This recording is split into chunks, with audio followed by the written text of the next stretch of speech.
Hello दोस्तों, एक बार फिर से स्वागत है आपका मेरे यूट्यूब चैनल एक्स मुस्लिम डिबेट्स हलाल काफिर में। तो आज का वीडियो होने वाला है बड़ा ही मजेदार। तो वीडियो को लाइक कर दें, शेयर कर दें और चैनल को सब्सक्राइब करना ना भूलें। मैं मिलता हूँ आप लोगों से वीडियो के लास्ट में। Thank you so much.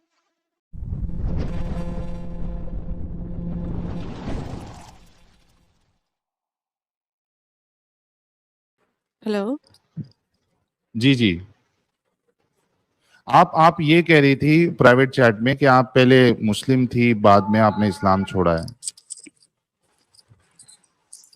Hello. जी जी। मैं ये बोल रही थी आप कि वो बोल रहे थे फ्री विल है इस्लाम में। तो फ्री विल अगर हम्म है तो कुरान में लिखा हुआ है कि जो जितने भी ये हैं काफिर, हम्म ये सब जहन्नुम में जाएंगे। और जितने भी मुस्लिम हैं वो जितने भी गुनाह कर हम्म लें, एंड पे अगर वो तौबा कर लेते हैं तो वो सारे सीधे जन्नत में चले जाएंगे। और इन केस अगर वो हम्म जहन्नुम में डाले भी जाते हैं तो चलो फिर जहन्नुम में अपनी सज़ा पूरी करने के बाद वो वहाँ से निकाल के और वो जन्नत में डाल दिए जाएंगे। तो मुझे ये समझ नहीं आती थी कि इसमें बेचारे काफिरों का क्या हम्म कसूर है। अगर मैं किसी काफिर के हम्म घर में पैदा हो जाती तो इसमें मेरा क्या कसूर है, ये मेरे पेरेंट्स का क्या कसूर है। दूसरा, ये फ्री विल की बात करते हैं तो कुरान में ये भी लिखा हुआ है कि आप लोग, खुदा जिसको चाहता है वो हिदायत मुसलमान देता है। बना के हिदायत दे सकता है, और जिसको चाहता है वो चाह के भी, जिसको चाहता है ना, वो अगर जितने मर्जी कोशिश कर ले, हिदायत ढूंढने की कोशिश कर ले, उसको हिदायत नहीं मिलनी। तो फिर तो इसमें दुरुस्त। फ्री विल का हिसाब किताब ही नहीं है। और अगर इतनी exactly he free will the exactly. गई है, इतनी ही फ्री हम्म विल दी गई है, तो फिर ये धमकियां क्यों कि तुम्हें जहन्नुम में हम्म जलाया जाएगा, फिर पता नहीं और भी इतनी गंदी गंदी सी बातें हैं कि तुम्हें वो क्या पीप पिलाया जाएगा, तुम पे हम्म सीसा सीसा तुम पे गिराया जाएगा। हम्म। और इतनी धमकियां देने का फिर कोई मतलब नहीं है। और अच्छा, सबसे, मैं आपसे ये पूछ रहा था, आप अपनी बात कंटिन्यू करेगा क्योंकि लोगों को भी जानना है, क्या आप पहले मुस्लिम थी और बाद में इस्लाम छोड़ा आपने? हाँ, मैंने बहुत ही छोटी एज में ही छोड़ दिया था। हम्म 14 या 13 years old में ही मैंने छोड़ दिया था इस्लाम, क्योंकि इतनी मैंने जल्दी आपकी आंखें कैसे खुल गई? सीरियसली हुआ। वो इस तरह से हुआ कि मैंने 6-7 साल की एज में कुरान पढ़ा था। हम्म और उसके बाद मुझे चीज़ों की समझ नहीं आती थी, क्योंकि मैं बहुत हम्म ज़्यादा साइंस में इंटरेस्ट लेती थी और मैं अच्छी स्टूडेंट थी क्लास में भी। तो हम्म कभी भी ना मुझे कभी गॉड का कॉन्सेप्ट समझ नहीं आया था। उतनी सी एज हम्म में ना मेरे जहन में 100 सवाल आते थे कि खुदा को किसने बनाया, मतलब ये हम्म अगर हर चीज़ एग्जैक्टली को किसी ने एग्जैक्टली बनाया है तो फिर खुदा हम्म को किसने बनाया। तो मेरी एग्जैक्टली। आंटी मुझे बोलती थी, बेटा ऐसी बात नहीं सोचते क्योंकि आप पागल हो हाँ। जाओगी, आपका दिमाग खराब हो जाएगा, ऐसी बातें हम्म। नहीं सोचते। तो मैं बोलती थी अच्छा, फिर मैं डर भी जाती थी ना, बच्चा तो डरेगा ही कि ओ मैं पागल हो हम्म जाऊंगी अगर ऑब्वियस। ये सोचूंगी तो फिर ना मैं इतना ज़्यादा उनसे क्वेश्चन नहीं करती थी। हमारी फैमिली में थोड़ा ये भी सिस्टम था कि इतनी सख्ती नहीं थी। हम्म कुछ इतना, अगर आप क्वेश्चन पूछना चाहते हो आप पूछ सकते फ्री थे तब। माइंडेड थे, थोड़ा ओपन माइंडेड थे। हाँ हाँ, रिलेटिवली। है। हाँ जी बिल्कुल, मतलब ऐसे वो नहीं थे जैसे आपको मार ही देंगे, ऐसे इस टाइप के नहीं थे कि आपको सवाल पूछने पे भी मार देंगे। फिर जब उन्होंने मुझे बोला ना, जब मेरे जहन में बड़े होते सवाल आने शुरू हुए, कुछ डिफरेंट, कुछ बड़े सवाल, ये नहीं कि खुदा को किसने बनाया, तो बहुत बेसिक चीज़ें हैं। बाद में जब हम्म पता चला, मुझे मुझे मेरी किसी दोस्त ने बताया था कि हज़रत आयशा की एज 9 साल की थी और जब उनकी शादी हुई थी। और ये हम्म बात मुझे 12-13 साल में पता चली थी। और अगर मैं 12-13 साल में अपने पीछे 4 साल की एज देखती, 9 साल की एज में हम्म मुझे कोई अकल नहीं थी, मुझे कोई हम्म पता नहीं था लाइफ क्या है, मुझे ये पता नहीं था पढ़ाई करनी है नहीं करनी, क्या बनना है, लाइफ के गोल्स क्या होते हैं, इवन के कॉन्सेंट क्या होता है, मुझे कुछ नहीं पता था कि हम्म इफ़ समबडी मेरे साथ कुछ कोई करना चाहता है तो मुझे आगे से रिएक्शन क्या देना है, क्या मुझे करने देना चाहिए या मुझे उसको रोकना चाहिए, मतलब ये चीज़ें पता होती ही नहीं है। इट्स नॉट पॉसिबल कि उस एज में आपको पता हो कि आपने करना क्या है। हम्म तो समझ आई कि अच्छा अभी तो मैं 13 की हूँ, तो मुझे इतना बुरा लग रहा है कि अगर आप मेरे 13 साथ की है कोई अभी? 54, नहीं 13 की जो वो स्टोरी बता रही हूँ कि मुझे अच्छा कैसे अच्छा अच्छा। पता चला हाँ हाँ कि हाँ, ये सब ओके झोल है। ओके ओके, ठीक है ठीक है। नहीं, मैं voice थोड़ा is घबरा not गया। suitable for exactly. ओके फिर, हाँ ठीक तो है। हाँ हाँ मतलब कि उस टाइम मैंने सोचा कि मैं तो अभी 13 साल की हूँ और मुझे इतना बुरा लगा है, तो जिस बेचारी 9 साल की बच्ची के साथ हुआ होगा ये सब, उसको क्या लगा होगा, उसको उस पे क्या गुजरी होगी। तो मैंने फिर ना पूछा, अपने बड़ों से पूछा, उन्होंने मुझे ये बोला कि ये गलत बात है, वो 9 साल की नहीं थी। ठीक है, तो हम्म, कुछ वक्त के लिए मैंने ये सवाल पूछना ही छोड़ दिया, क्योंकि मेरे बड़ों ने मुझे बोल दिया कि ये आपको गलत बताया गया, आपको किसने बताया है कि वो 9 साल की थी ही नहीं, वो तो 18 की थी, वो तो 16 की थी। फिर मैंने बोला चलो मान लेते हैं 16 की भी थी, फिर भी वो तो 54 के ही थे ना, वो तो छोटे नहीं हाँ थे, हाँ, वो तो 54 के ही थे। हम्म हम्म। तो फिर तो उनके पास फिर कोई क्या जवाब होता जवाब नहीं मिला? था। नहीं नहीं, कोई जवाब मिला ही नहीं आज तक। हम्म जवाब मिलेगा ही नहीं। ये जो क्लेम थे हम्म ना आपके पास आके, हमें मौका दो तो हम ये कर देंगे, हम उखाड़ लेंगे, पता नहीं क्या उखाड़ लेंगे, कुछ उखड़ना नहीं है इनसे। इनके पास कुछ हम्म। आंसर ही नहीं है, तो इसलिए मैं भी मजे लेती रहती हूँ। हाँ भाई चलो ठीक है, कभी मौका मिलेगा आपसे बात करेंगे, दे लेना अपनी तसल्ली कर लेना, आप भी जवाब दे लेना। मैं जवाब तो तो दूं? ये कौन जी भाई बोले। बोला? ये कौन बोला? भाई बोलता एक हूँ। सेकंड रुकिए।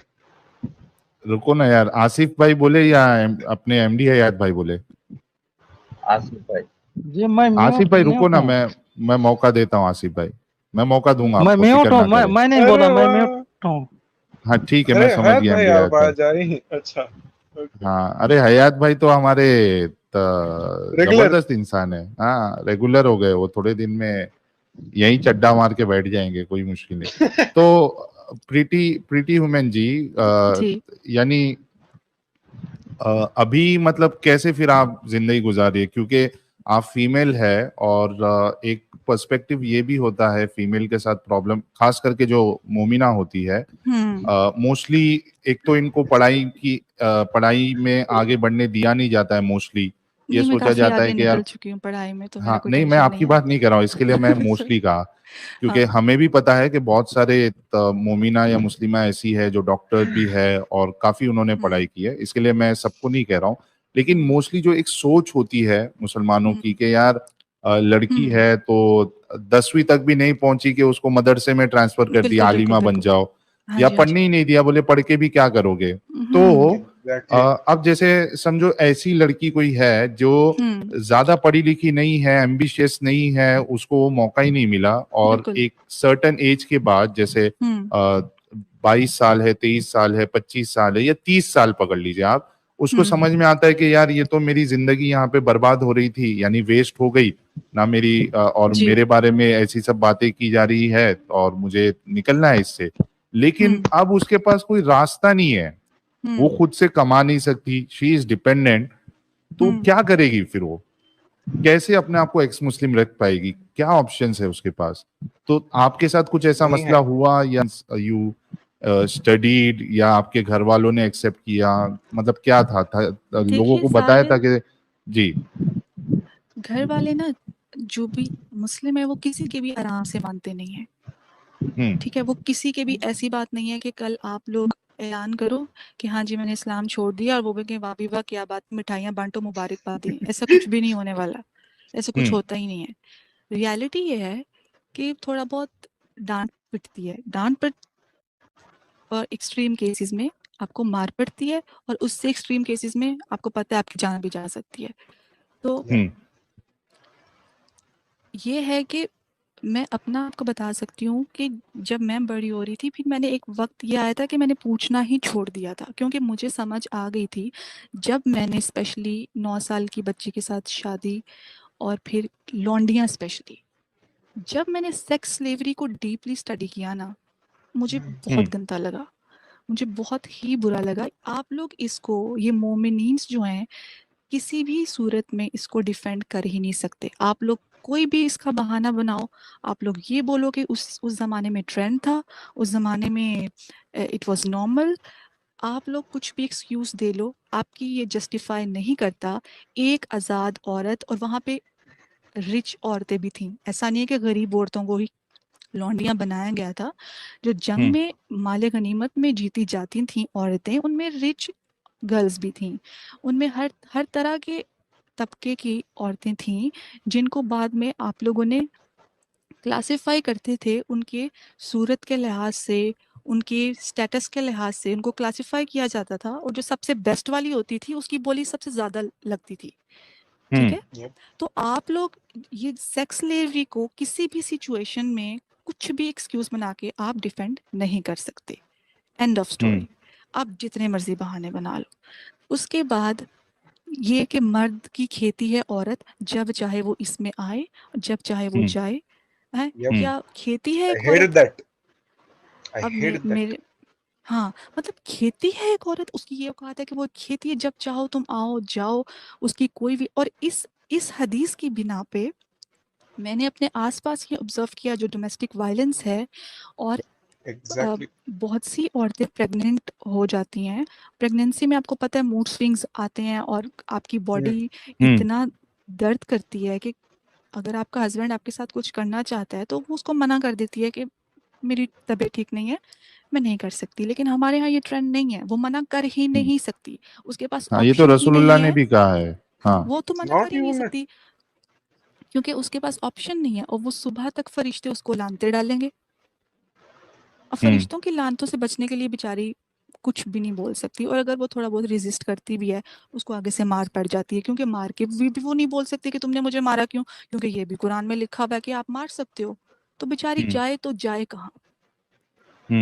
बड़ा बोलते हैं बिल्कुल। जी माँ के पाँव के नीचे जन्नत है, फला फला है जी, औरतों के तो हकूक ही बड़े हैं। कोई हकूक नहीं है। हजूर सल्लल्लाहु अच्छा, अलैहि वसल्लम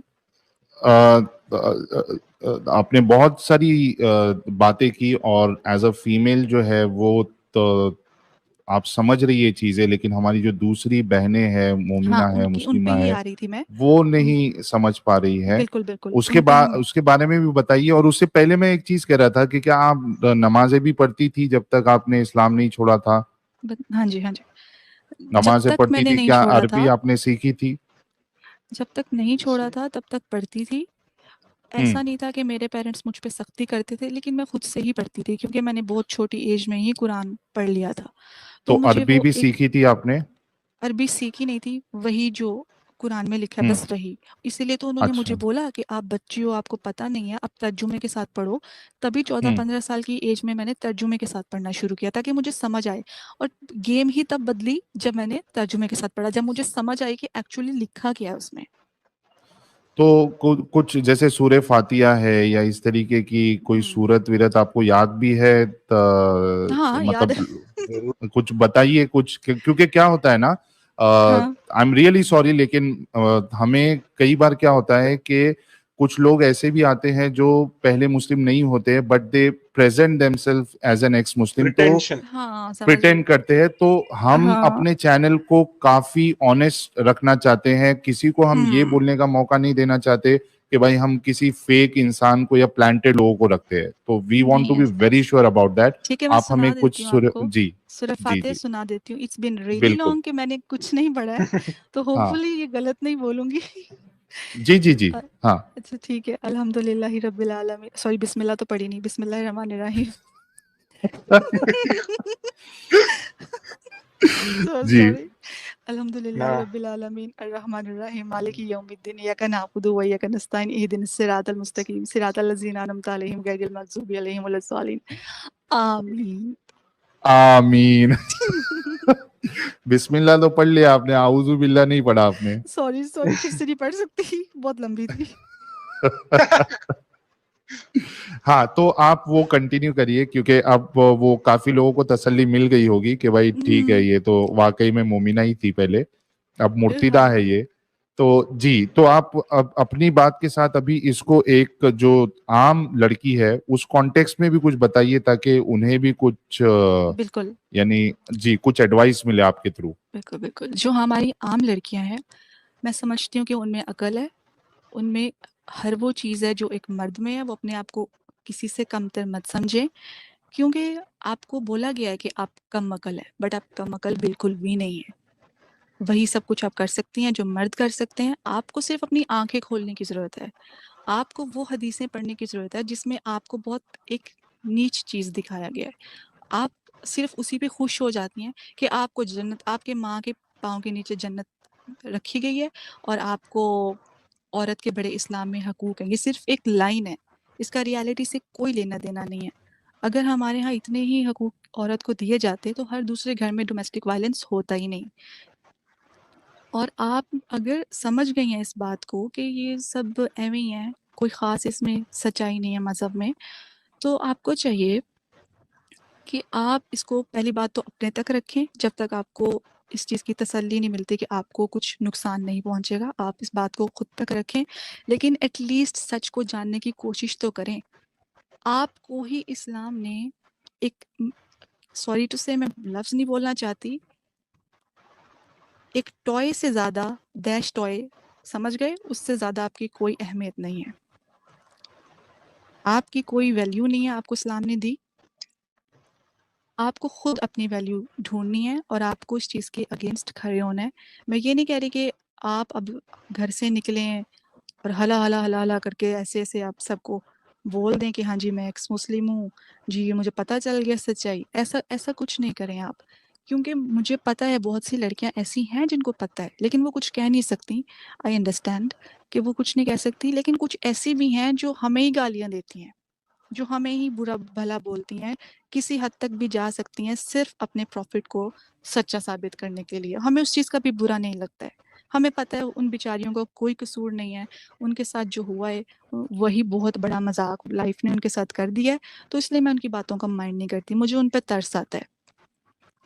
तो बस मैं यही कहना चाहती हूँ कि वो अच्छा, लेकिन मेरा सवाल फिर से वही रह गया कि आपने ठीक है सब बात बताई, मेरा कंसर्न ये है कि तो आप पढ़ी लिखी होंगी, मतलब पढ़ी लिखी है और आपके पास एक एम्बिशन है, आप यानी एक आप इंडिपेंडेंट लेडी है, तो आपके लिए तो आसान है ये, ठीक है, आपको नहीं समझ रहा था, अगर आपके घर वाले अपोज करते हैं तो भी आप अलग से अपनी एक जिंदगी गुजार सकती है। लेकिन यहाँ पे प्रॉब्लम ये है कि वो औरतें, वो लड़कियां जो जकड़ ली गई है, उनके पास वो पढ़ी लिखी भी नहीं है, उनके पास कोई जॉब नहीं है, दे आर नॉट इंडिपेंडेंट, तो उसके पास तो कोई ऑप्शन ही नहीं है यार, वो क्या करे? अगर बता दे तो मुसीबत, और ना बताए तो फिर वो एक दिल में जो बेसुकूनी रहती है, करे तो करे क्या वो?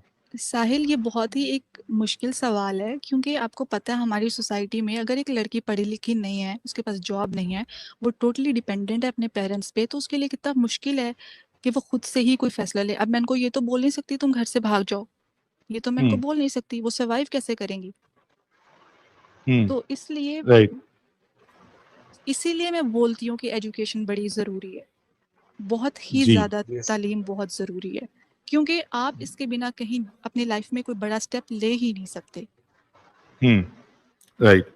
अच्छा, do you want to be part of our panel? अगर आप you want to be part of our panel, और इन केस हम तो चाहेंगे कि हमें मुर्तिदा की बहुत जरूरत है कि वो चैनल ओपन करे, एक फेस आए सामने, तो हमारा तो सबसे पहले आपसे एडवाइस यही रहेगा या रिक्वेस्ट रहेगी कि आप अपना खुद का एक चैनल ओपन करें, हम उसको प्रमोट करेंगे, आप उसमें एक्टिविज्म चलाए, खास करके वुमेन रिलेटेड जो इश्यूज है वो लोगों के सामने रखे, ताकि लोग जो है, खास करके जो महिलाएं हैं, मोमिना है, वो इस जंजाल से बाहर निकल सके।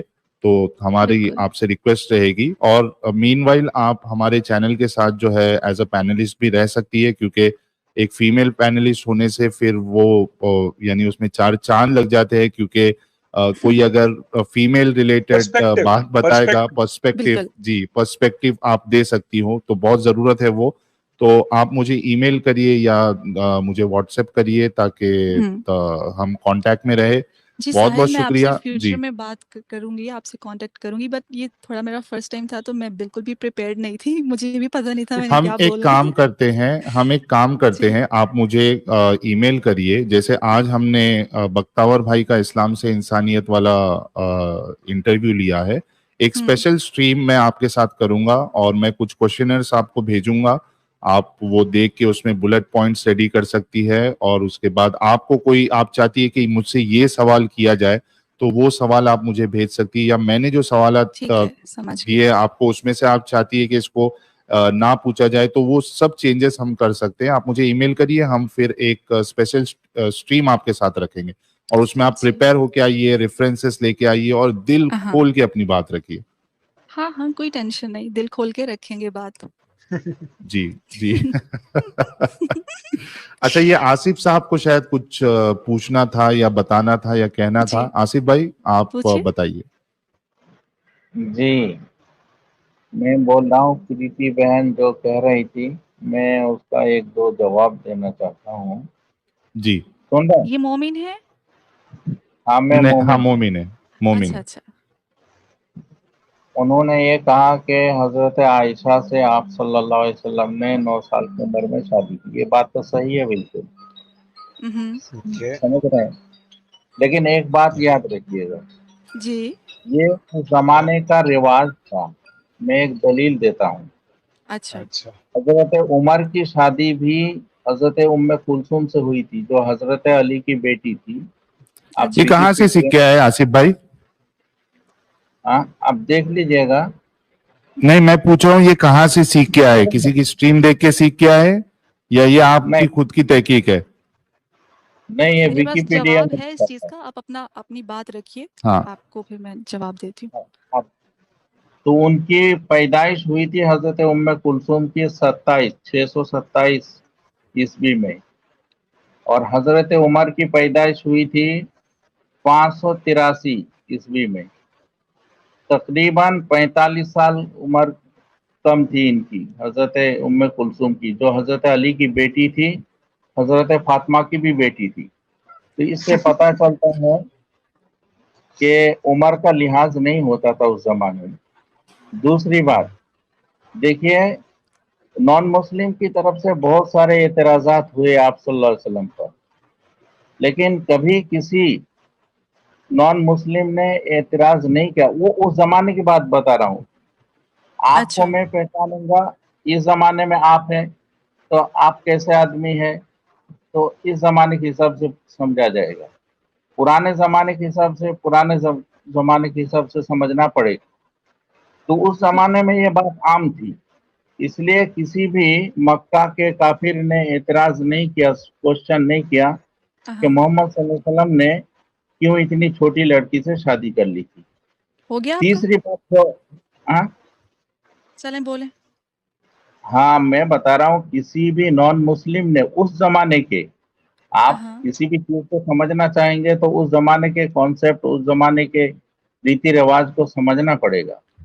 तो उस ठीक जमाने है। में किसी ने नहीं पूछा, अब किसी मैं ने यह बोलूं? सवाल नहीं किया, क्वेश्चन नहीं किया कि मोहम्मद सल्लल्लाहु अलैहि वसल्लम ने क्यों इतनी छोटी बच्ची से शादी की। तीसरी बात, मैं एक इम्पोर्टेंट बात बता रहा हूँ।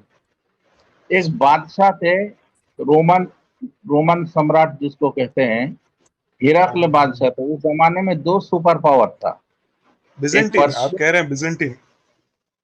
हाँ, आप बिजेंटीन एम्पायर को रेफर कर रहे हैं, क्योंकि वही रोमन एम्पायर का हिस्सा बाकी था उस जमाने में।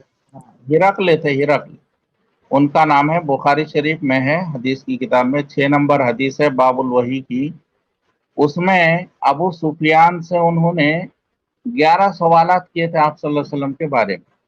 आप देख लीजिएगा, मैं विस्तार से नहीं बता रहा हूँ, घर से मुझे पूरा याद है लेकिन नहीं बता रहा हूँ। ओके। लेकिन उन 11 सवालात में से किसी में ये नहीं पूछा गया कि वो छोटी लड़की से क्यों शादी करते हैं।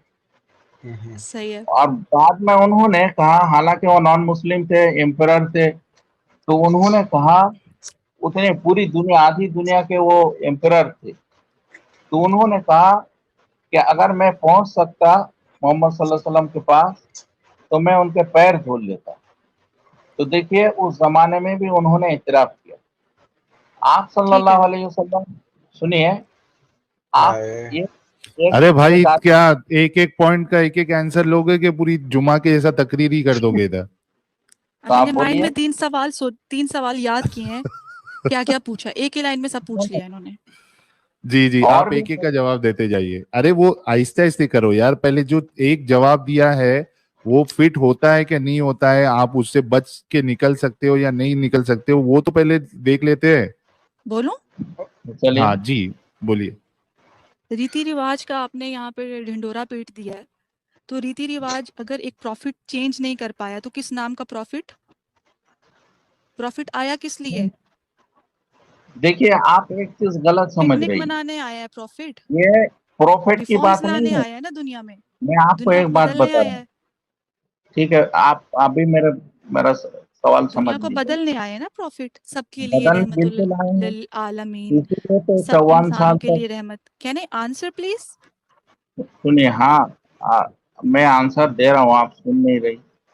क्या? आप उनका ही बोल मौका है बोले बात जा रहे करने हैं, का। हाँ, कब से चुप थी, आप ही बोल उनका अरे बोल मौका रहे हैं है। कब से। आसिफ भाई, आपने मैं एक पॉइंट रखा, उनको रिबटल तो देने दो ना यार, ये कौन सा तरीका है आसिफ भाई? उनका मौका है, बात करने दीजिए आप आसिफ भाई।